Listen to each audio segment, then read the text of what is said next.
Welcome. Welcome to the 45th Annual Fall Convocation.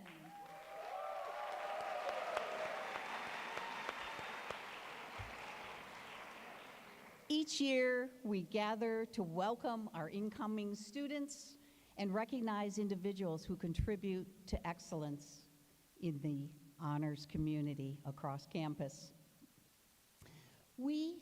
I'm Heidi Apple. Many of you know me, and if I haven't met you yet, I hope I do soon, the Dean of the University of Houston's Honors College. I'm proud to be the dean of one of the best honors colleges in the country.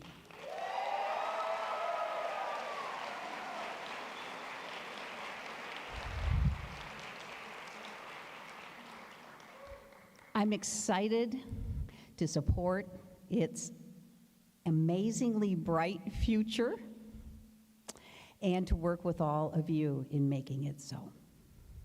Before we get started, we have some special guests I'd like to introduce. First, our president, Khator.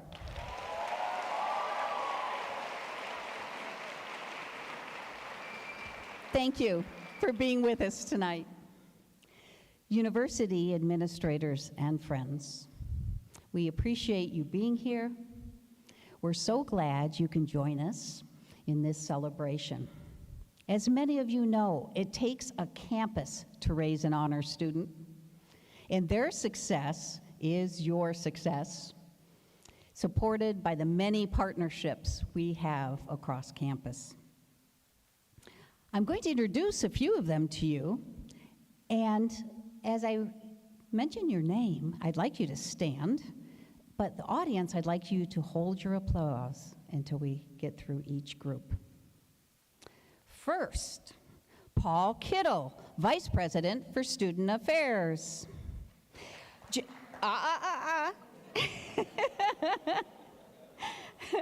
Michael Paday, Associate Vice President for Alumni Relations. Shazia Khan, President of the UH Alumni Board. Holly Love, President of Faculty Senate. And my fellow deans, from the Gerald D. Hines College of Architecture and Design, Patricia Belton Oliver.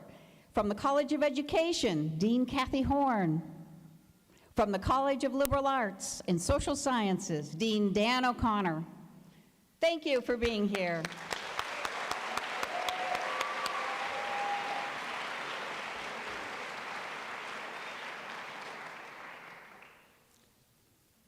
And finally, Ted Estes, the founding dean of the Honors College, is here. In large measure, we are all here tonight celebrating honors education at the University of Houston because of him. Ted.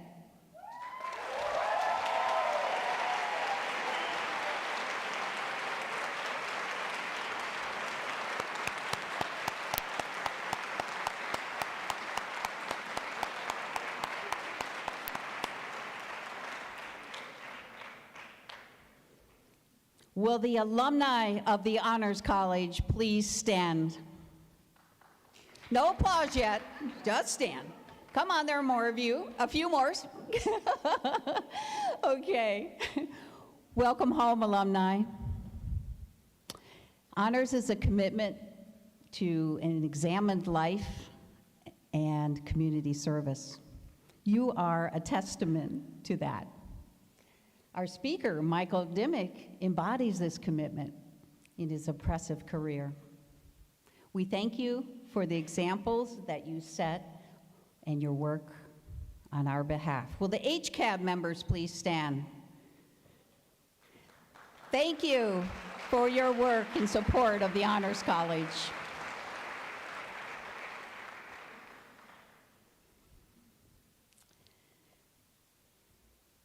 Will the class of 2028 please stand?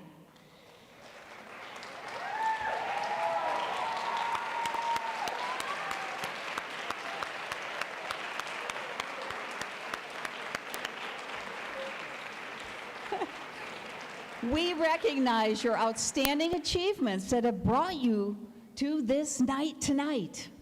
We're excited for the personal and intellectual growth you're going to experience over the next 4 years.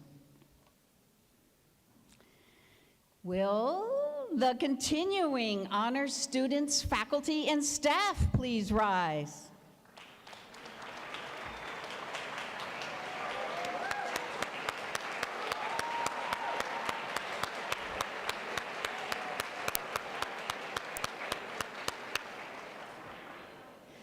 This evening, we recognize your hard work and accomplishments in and out of the classroom, which provides the vitality of the honors experience here.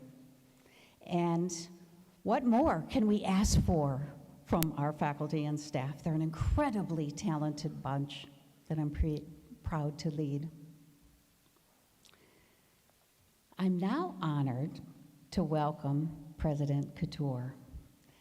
Now, as president of the University of Houston and chancellor of the University of Houston system, her fearless leadership has made the university an institution of first choice and for outstanding faculty and staff, and is a source of pride and positivity in our city. Once again, we welcome you, President Khator.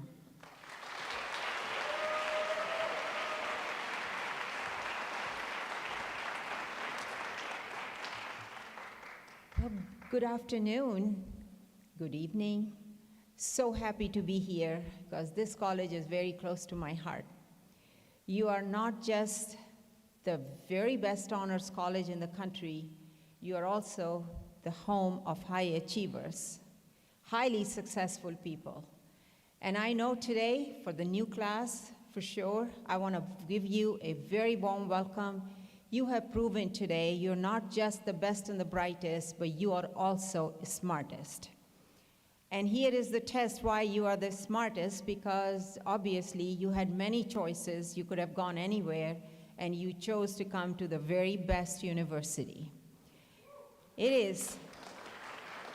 is the university of the future. Why your choice is so outstanding? Because the future is with the global economy. You are in a global city. 140 countries are represented here, right here at the university. 94 consulates are in Houston. And the future is with big cities, metropolitan cities. You're not in a boony town. You are in a place where there are so many Fortune 500 companies, so many Fortune 100 companies, so many people out there in real life who come to the university. You will get exposure with them. This is a very special place. So you've really chosen very well.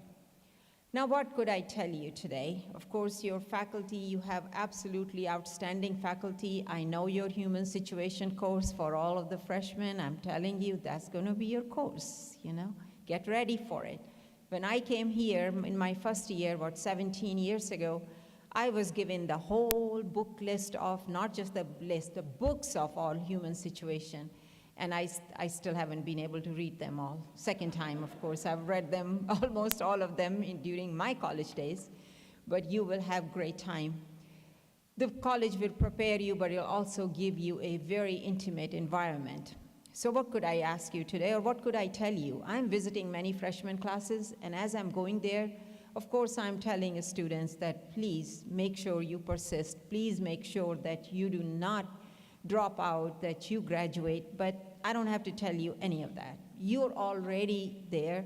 You are motivated, you are inspired, you are, as I said, high achievers. I don't have to tell you that. You are the ones who are going to go for Rhodes scholarships, for Fulbright scholarships.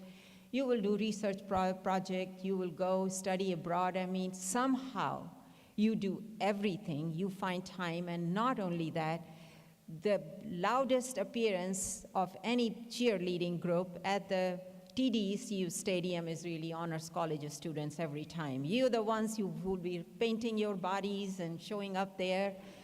You somehow find time to do everything. You enjoy everything. So what could I tell you? All I would say is here, You just make sure that you keep dreaming. I have always believed that the dreams have power. And dream something, whatever your dream is, and don't be afraid if people think what a crazy dream that is. Because these are the crazy dreams that change the world, that change our society. So make sure you have dreams. And it takes same amount of energy to dream small as it is to dream big. So might as well just dream big. Dream big for yourself, dream big for your community, dream big for your country, dream big for the world. Once you have the dreams, the second request I'll make to tell you is that make sure that you have connection in your heart for that dream. Because if you don't do anything about your dream, then dreams very easily can become nightmares. And how do you persist with your dreams is when you've got passion in your heart. So make sure whatever your dream is, it's connected with your heart. And once you find that, you would have found a magic. Nothing can stop you, nothing will make you quiet down, and you will keep rolling. So your dream and your passion, and once you've got two things, you will be enormously successful. So all I'm going to ask you is make sure you remain humble. Always acknowledge the people who are traveling with you, who are supporting you, who are helping you in your journey. And that makes it an obligatory thing for you to help others. You will find people who are anxious, who may get in trouble for academic reasons. They may not be in honors college because everybody's high achiever here, but you will find those maybe outside. Anytime you find somebody you think you could be part of their journey, their dream, you could help them, please make sure you do. Success is okay.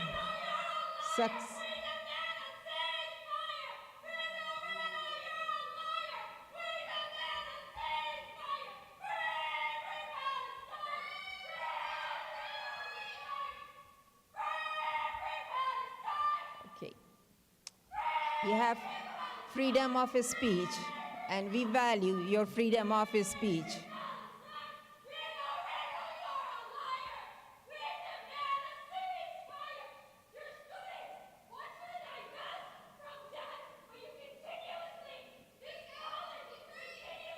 Thank you.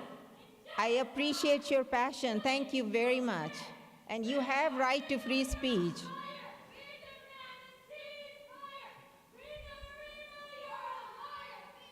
Okay, thank you. I heard you. I'm hearing you. Thank you. So, We ask that you take your protest outside. okay. If you don't mind, just take your protest outside. That would be nice. Thank you. I hear you.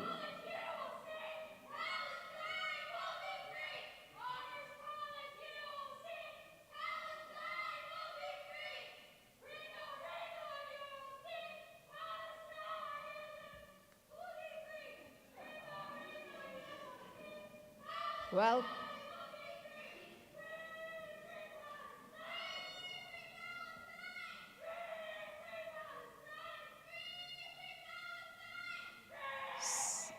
so what you see is really what we value at the university. Now, this is everybody has right and right to is free speech, and that's what we value at the university. So coming back to what I was telling you, which is make sure you help people as you graduate from here, because success is very sweet, but the sweeter is what you will find when you help others, and make sure that you do have passion for things, as you are seeing demonstration right now. Okay, with that, I want to just tell you one more thing. Make sure you have pride for your journey. It's very important, and with that pride means, I hope you remember, we wear red on Fridays. So with that, can I ask you with 1, 2, 3 to say go Cougs, because here we are all Cougars and very proud ones. So 1, 2, 3, go Cougs. Thank you.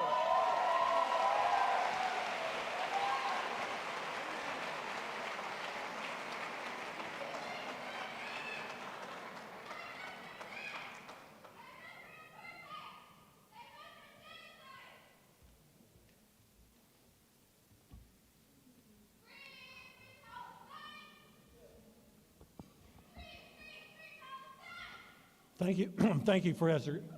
Excuse me. Thank you, President Khator, for your inspiring words. Our students, our alumni, our faculty, and our staff are grateful for your vision for the University of Houston and for the strides we've made under your leadership. Thank you once again. My name is Stuart Long, and I serve as the Associate Dean for Undergraduate Research in the Honors College. And it's my honor this evening to introduce tonight's musical performer, pianist Khator.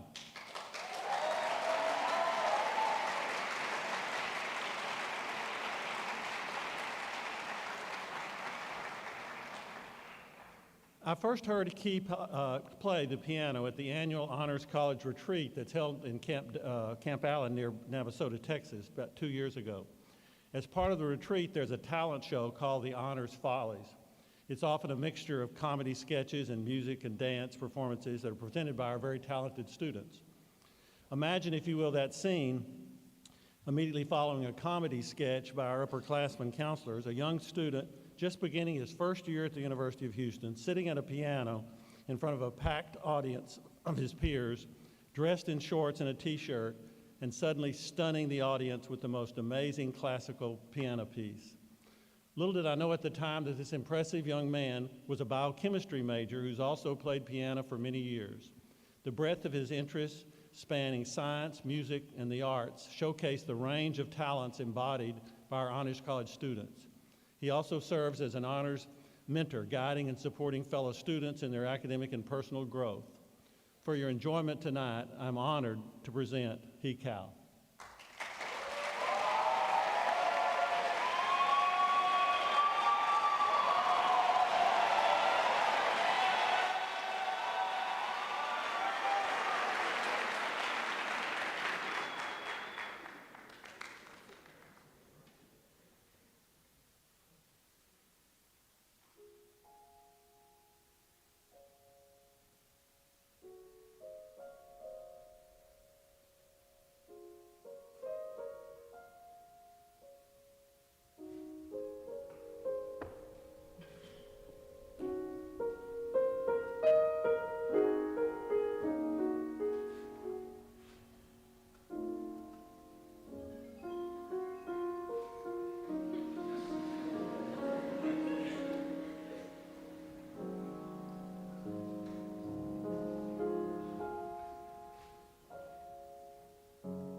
That was absolutely beautiful. Thank you, he. Let's give him another round of applause.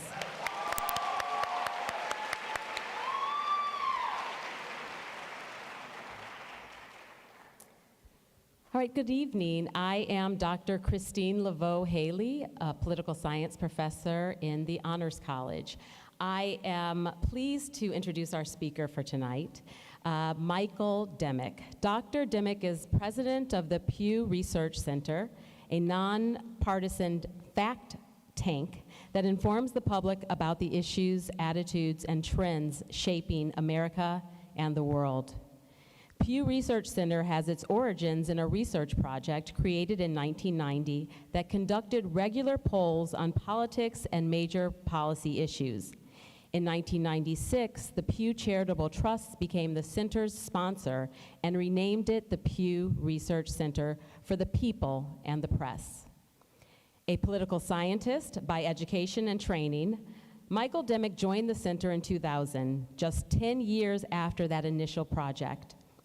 He became director of the center's political polling in 2012 and president in 2014. As an expert on American political opinion, he co-authored several of the center's landmark research reports, including studies of long-term trends in American political and social values, and reports on views of the candidates, campaigns, and key issues during several presidential election cycles. In 2014, Dr. Dimick oversaw the execution and analysis of the largest U.S. political survey that the center had ever conducted. The survey provided in-depth, groundbreaking examination of the nature and scope of political polarization within the American public. Dr. Dimick has been a frequent commentator on public opinion and politics for major media organizations, and has appeared as a guest analyst on numerous television and radio programs.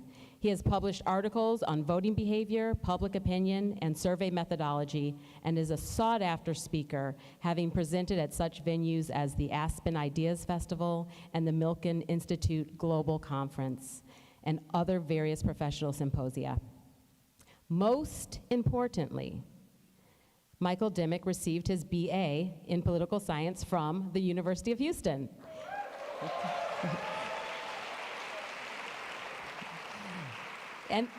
But wait, there's more. He is a proud product of the honors program at the time, now the Honors College.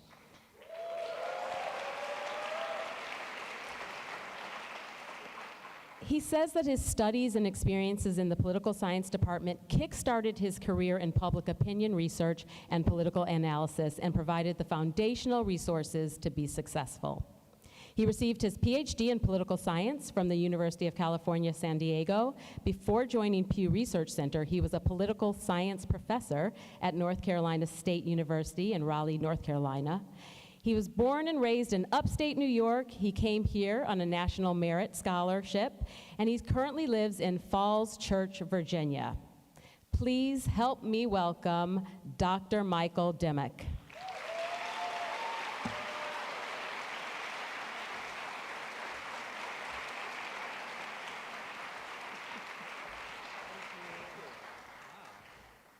Thank you very much. That was the longest introduction I think I've ever had. And there was a little bit of a teaser too, I think, because I'm not going to talk about politics and polling today. If you want to hear me talk about that and how I got to politics and polling and what we do at the Pew Research Center, I'm going to be doing the Grand Challenges Forum talk tomorrow at 1 o'clock, so we can tease that a little bit here.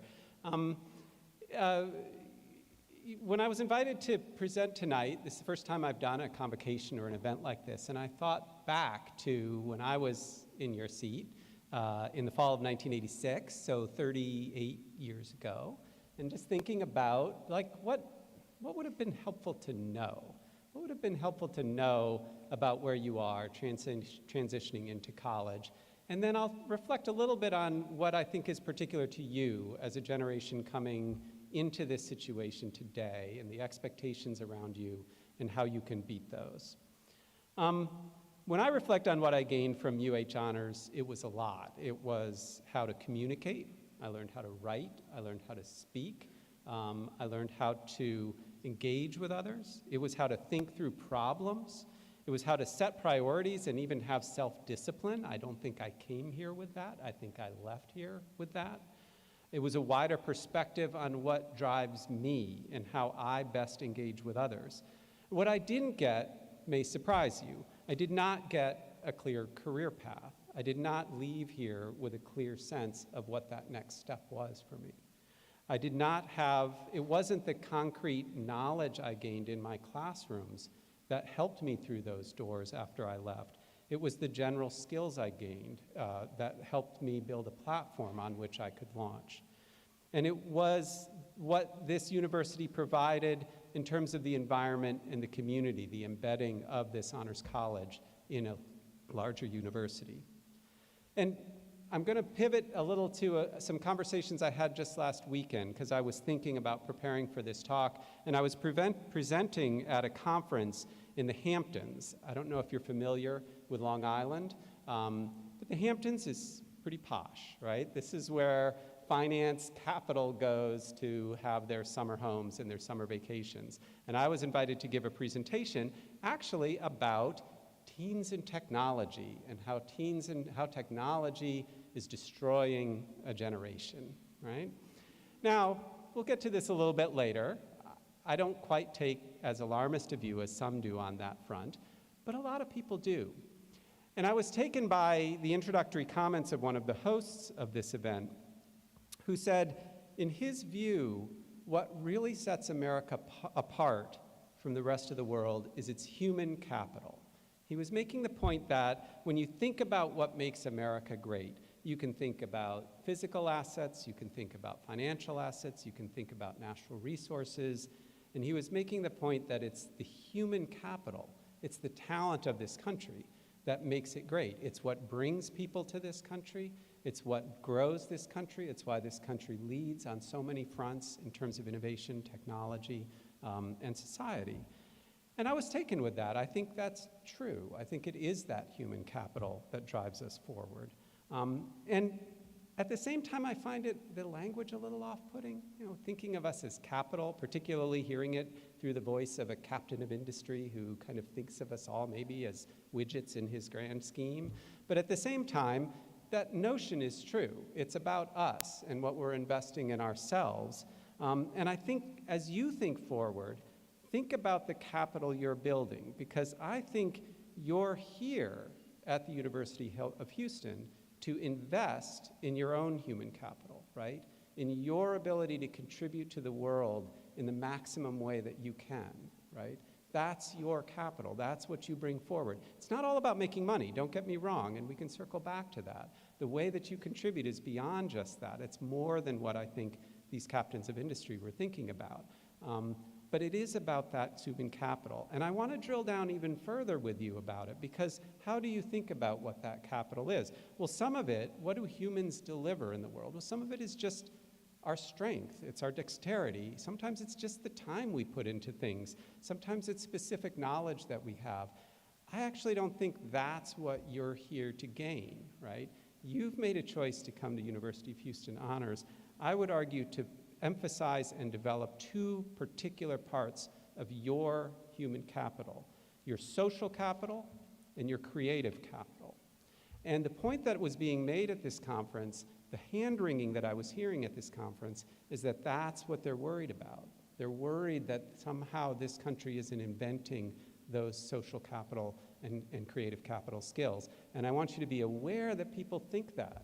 And I want you to think about how you're investing in that to stand out from a stereotype that might be out there.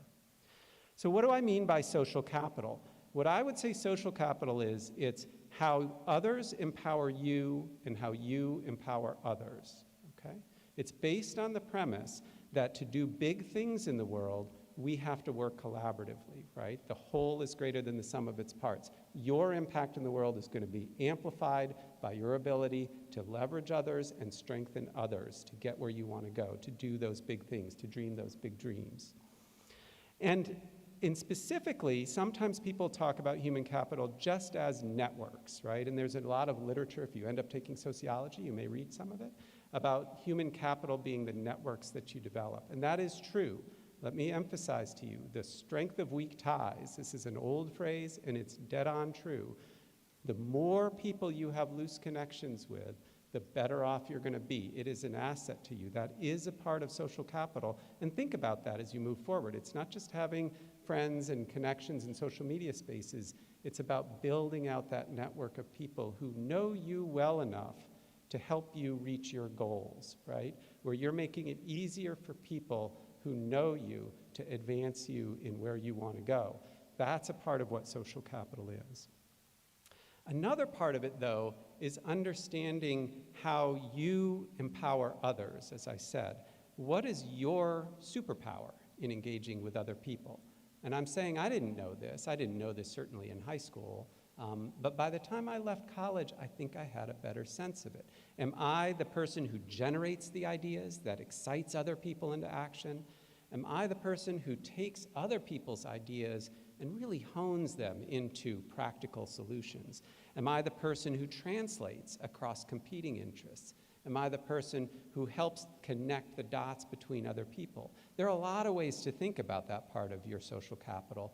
But as you're observing yourself engaging with others, particularly in your peer groups, particularly as you're engaging with colleagues, thinking about where is it that your strength, where is it you're making the people around you stronger, right? Because that's a part of what you're going to contribute. It's not just your individual contribution, it's what you're doing to make others around you stronger. It's sort of an old sports metaphor, right? The strongest player the most valuable player on the team is the player that makes all the people around them stronger, and that person is made stronger by knowing what the other people around them can do for them. Now let me talk briefly about the creative capital, because I think this is important too. This is not just about the knowledge you have, particular skills you've learned. This is about how to look around corners, right? How to see through the uncertainty, be adaptive, connect the dots between things, to not just be boxed in by what you know today, but being able to take what you know today and apply it to the unknown of the future. That creativity is essential. And there's another old platitude about how innovation is 10% inspiration, 90% perspiration. That was kind of a notion from a day of individuals acting as innovators. That's not the way innovation happens today. It happens in a group setting. It happens with the power of many, right? And so it's, that 10%, 90%, that's only half the equation today. The other half is the ability to communicate, the ability to adapt, the ability to shift with changing circumstances. Those are some of the broader skills. Those are some of the broader capital that you're going to need to develop and that you have the opportunity to develop when you're in college. So with thinking about this social and creative capital, I would say the challenge for you is really focusing in on this and making a little bit of a mental switch as you make this switch into thinking about what college can bring you. Because the opportunity and the way you have to approach it is not linear, it's multidimensional, right? This is not about a straight line from point A to point B, from being a college freshman to getting a college degree and then getting a first job. It's about thinking about a multitude of different experiences and opportunities that you can have while you're here that are going to give you a foundation, not necessarily a straight line or a destination. It's not a single outcome. It's about this launch pad, this platform, these skills that you're going to leverage and build on for the rest of your career. That's been my experience. So let me give you 4 specific pieces of advice that I think you can follow and think about as you're going through this transition and this experience. First off, and it's obvious, but so many people miss this opportunity, get to know your professors, okay? That's the magic that you have in this program. You are in the middle of a world-class university in a world-class city, and you also have the advantage of a tight community of scholars who are going to care about you as an individual. And if you build a relationship where they understand you, where they understand your dreams, your concerns, what's worrying you about your future, they're going to be able to help you. They're going to be able to help you navigate that. They're going to be able to help launch you even after you've left here. But you have to give them the opportunity to do that. You have to get to know them. Get to know your professors, first name basis. Make that a part of your goal while you're here. If you miss that opportunity, you're missing a huge part of the social capital that you could get while you're here. Another piece of advice I want you to think about, don't limit yourself. Something I think of as sort of identity traps. Most of us have created a sense already of what we're good at and what we can't do. What I so often hear are things like, well, I'm just not good at math, I'm not good at numbers, or I'm shy, I can't do public speaking, or play beautifully in front of a crowd of people. You know, we have these narratives about ourselves. You have them, right? You have things that you think you can't do. And I think you have to challenge yourself to push past those things. Those are narratives you've told yourselves. They're not actually limitations. Find a way to push against those narratives. This is the opportunity to get past that and think about yourself in a different lens. A related piece of advice, and I really want to emphasize this, don't let perfection stall you. I think this is a stereotype of your generation that I think has a ring of truth to it. If you're used to being a straight A student and you want to get everything perfect, that can actually stall you. It can lead you to short-range thinking rather than long-range thinking. And it can lead you to not challenge yourself. It can lead you to lean into the things you're already good at rather than challenging yourself to push into the things that you're not necessarily good at yet. And those are the things that build out that foundation that I'm talking about. So maybe one way to think of it is, if you're used to being a straight A student, set a goal of getting 2 or 3 Bs while you're here at college. I don't know if you guys like that, but do it for the right reasons, not because you slacked off and sat in the back of the room, right? Do it because you put yourself in a position that you didn't think you'd be good at. You put yourself in a class that didn't feel quite comfortable, but that you thought could pull you in a new direction.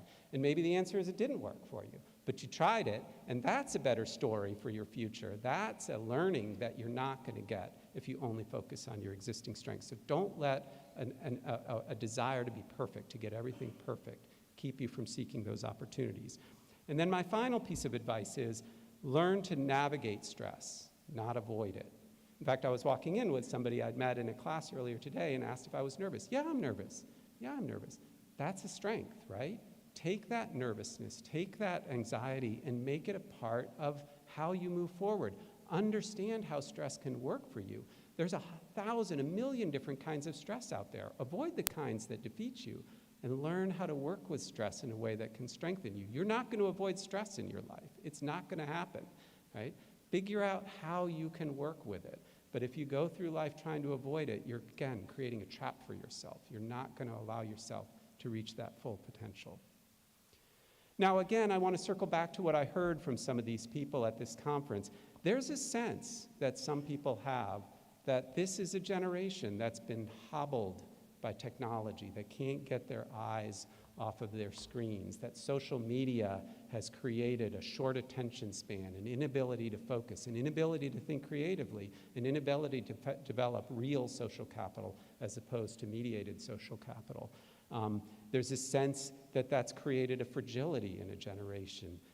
And there's a lot of nervousness about that ability to contribute. Right? I'm not saying this to put you down. I'm not saying this to paint you into a box. I'm saying this because this is out there. It's out there in the conversation, right? And you're going to have to stand up against that. You're going to have to prove that that's not you. And that may seem unfair, right? Your response to that might be like, that's BS, the heck with you. That's not the right response, right? The right response is to beat them at their own game, right? To prove that that's not true, right? They're the ones with the power right now. You're not going to change that. The way to do it is to beat them at their own game. And the way to think about it is that's actually an advantage because they're underestimating you. And the best thing to do when somebody's underestimating you is to actually exceed those expectations, blow past those expectations, be way more than they think that you could have been. Then you're going to stand out even more. I was Gen X. We were the slacker generation. There were all sorts of stereotypes about us when we were coming out of college, right? And the way you beat that was to just go right past it, not to gripe about it, and moan about it, and say that it's unfair. So focus on that. Think about that. You've landed in the right place at the right time. The world needs creative capital. It needs social capital. You've put yourself in a place where you can advance both of things to maximum effect, but you're accountable for it. Nobody's going to do it for it. The professors aren't going to do that for you. You have to do that. You have to seize that opportunity in order to take the opportunity you have here and turn it into the future that you want. So, thank you very much.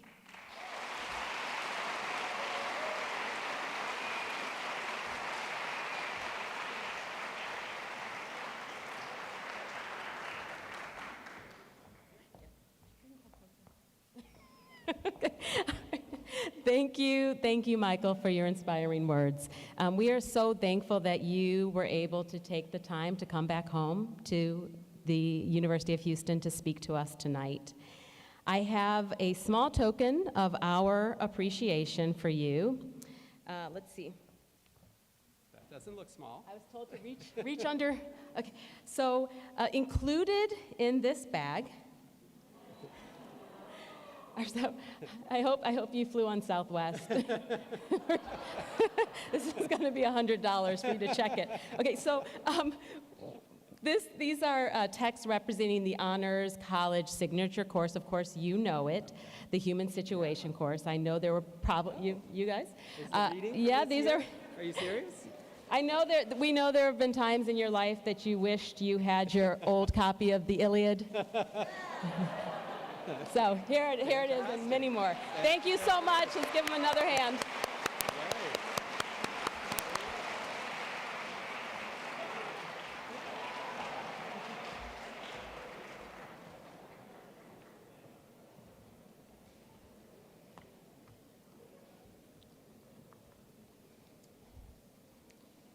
My name is Brenda Roden, and I'm the Honors College's Assistant Dean for Student Success.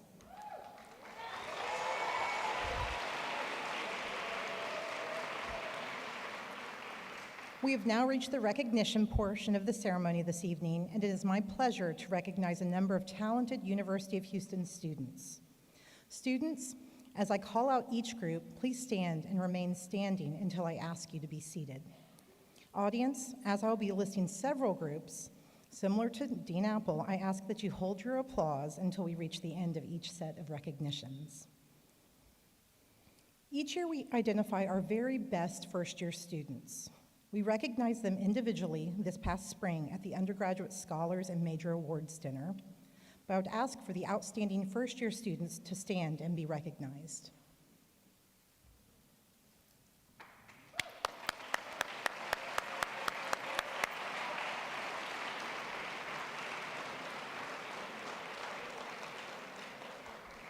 You may be seated. Next, we would like to recognize all of our scholarship recipients, and this includes Tier 1, the Terry Foundation, National Merit, Academic Excellence, and all other scholarship winners. Please stand.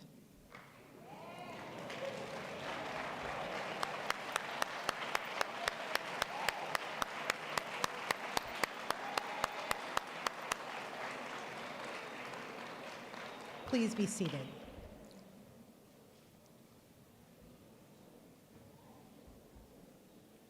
Would all students who participate in undergraduate research programs, including PERS, SURF, HERE, Mellon Research Scholars, Houston Scholars, REACH, Energy Scholars, Frameworks, Ferris Fellows, and other undergraduate research activities, please stand.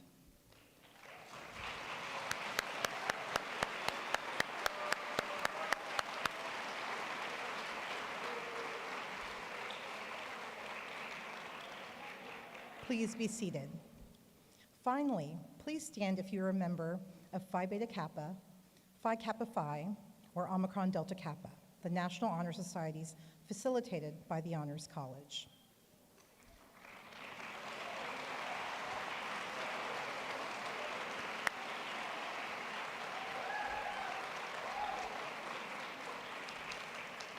Please remain standing. Please remain standing. And please also stand if you have found success as a recipient or honoree of a nationally competitive scholarship or fellowship. Many of these students are currently abroad, benefiting from the experiences their awards are making possible. Okay?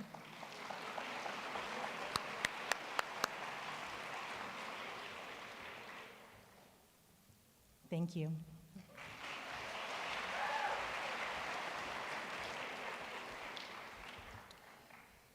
Thank you, Dean Roden. My name is Jonathan Williamson, and I'm the Honors College's Associate Dean for Academic Programs and Faculty Affairs.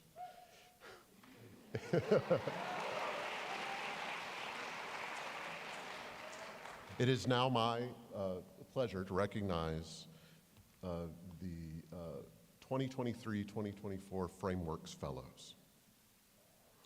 With the support of peers and dedicated faculty mentors, these intrepid undergraduates took on the hard work of developing skills and habits necessary to produce high-quality humanities research. Could the fellows please stand?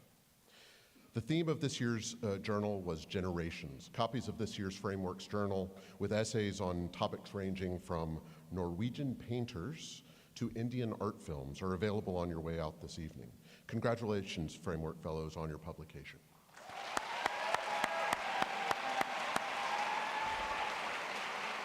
And you may be seated. Every year at Convocation, we award the Frameworks Prize for Excellence and occasionally honorable mentions. We ask that you hold your applause until I announce all of the awards.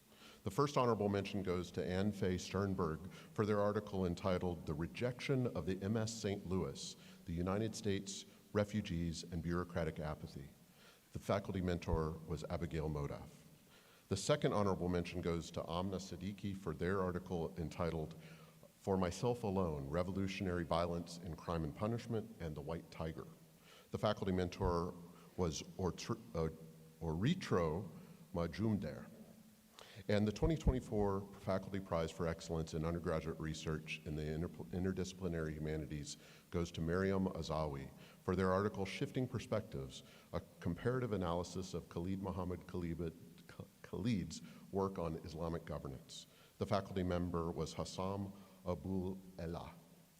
The adjudicators lauded Mariam's article as exceptional work and an excellent historical analysis with robust argumentation that invites scholarly attention at levels befitting a graduate student. Please join me in congratulating all three authors.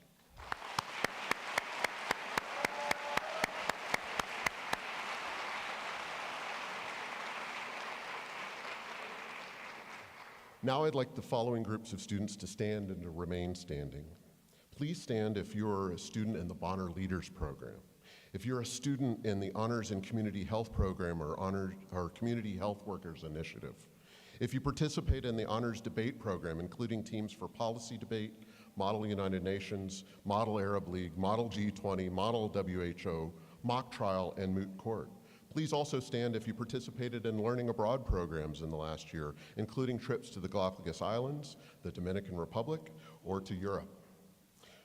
Let's recognize all the great experiential learning that these students are doing during their time at the University of Houston.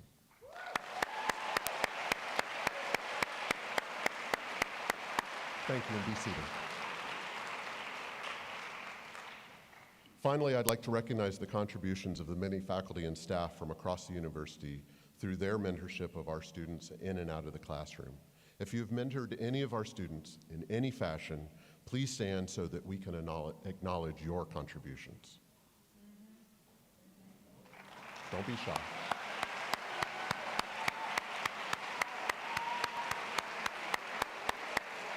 Thank you. Thank you all for your dedicated teaching and service to our great students. Moving now to the people who teach and serve those students, I'd like to ask the following faculty whose work has been recognized by an award in the last year in the Honors College to stand and to remain standing. The Ted Estes Award winner for academic leadership recognized the work of Carol Cooper.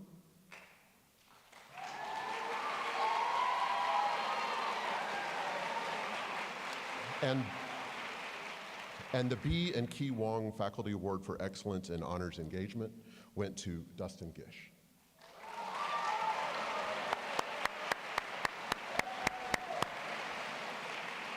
Thank you, and you can be seated.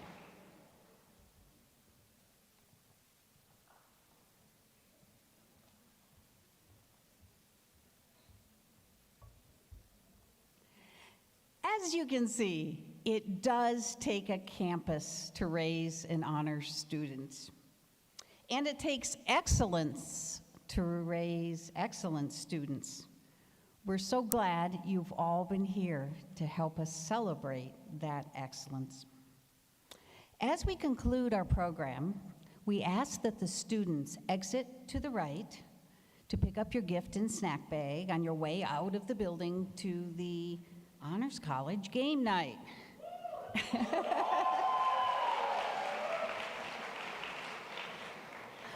All other guests, please turn to the left as you exit the auditorium to join us for a reception. Now, let's end with a full-throated Go Cougs led by some of our honors students.